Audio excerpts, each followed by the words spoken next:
আবারও আন্দোলনে অচল হওয়ার উপক্রম হয়েছে জাহাঙ্গীরনগর বিশ্ববিদ্যালয়। ভিসি নির্বাচনের আগে যাদের ভোটে নির্বাচন হবে সেই সিনেট সদস্যদের নির্বাচনের দাবিতে শিক্ষকদের একাংশ ক্লাস বর্জনের পাশাপাশি অবরোধ করে রেখেছে প্রশাসনিক ভবন।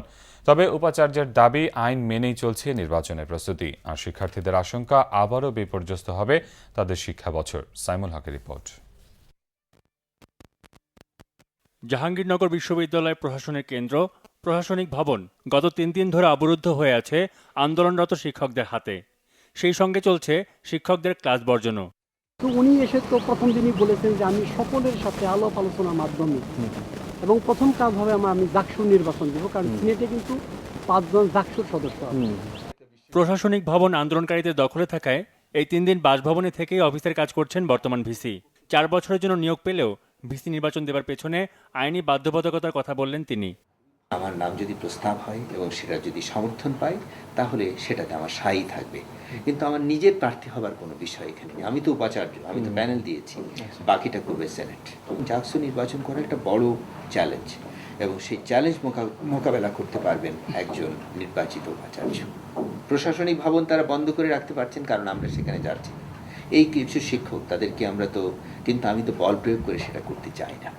সেই জন্যই যদি এখানেও বন্ধ করে দেন আমি গাছতলায় গিয়ে অফিস করব। আন্দোলনরত শিক্ষকদের দাবির প্রতি সমর্থন থাকলেও তাদের উদ্দেশ্য নিয়ে প্রশ্ন আছে বিশ্ববিদ্যালয়ের কোনো শিক্ষার্থীর। বিশ্ববিদ্যালয়ের যে ৭৩ অধ্যাদেশ, সে অধ্যাদেশকে মেনে নিয়েই বিশ্ববিদ্যালয়ে যে অনির্বাচিত মানে মেয়াদ উত্তীর্ণ যে সিনেট সদস্যরা আছে বা সিন্ডিকেট সদস্যরা, সেটা নির্বাচনের মধ্য দিয়েই বিশ্ববিদ্যালয় উপাচার্য প্যানেল নির্বাচন। কিন্তু এই মুহূর্তে যে শিক্ষকেরা আন্দোলন করছেন, হঠাৎ করে যারা গণতন্ত্রী মনা হয়ে গিয়েছেন বা বিশ্ববিদ্যালয়ের স্বায়ত্তশাসন প্রশ্নে অনেক সোচ্চার, সেক্ষেত্রে আসলে আমরা আমাদের পূর্বের অভিজ্ঞতায় দেখেছি তারাও যখন বিশ্ববিদ্যালয়ের নানা দায়িত্বে ছিলেন, তাহলে সেই দায়িত্বে থেকেও তারা একইভাবেই একটা অগণতান্ত্রিক পরিবেশ, সন্ত্রাস দখলদারিত্বের যে পৃষ্ঠপোষকতা দেওয়া। শিক্ষার্থীরা মনে করেন গবেষণা ও শিক্ষা চর্চার কেন্দ্রে পরিণত করতে জাহাঙ্গীরনগর বিশ্ববিদ্যালয়কে সন্ত্রাসমুক্ত করতে হবে, বাড়াতে হবে গবেষণা খাতে বরাদ্দ।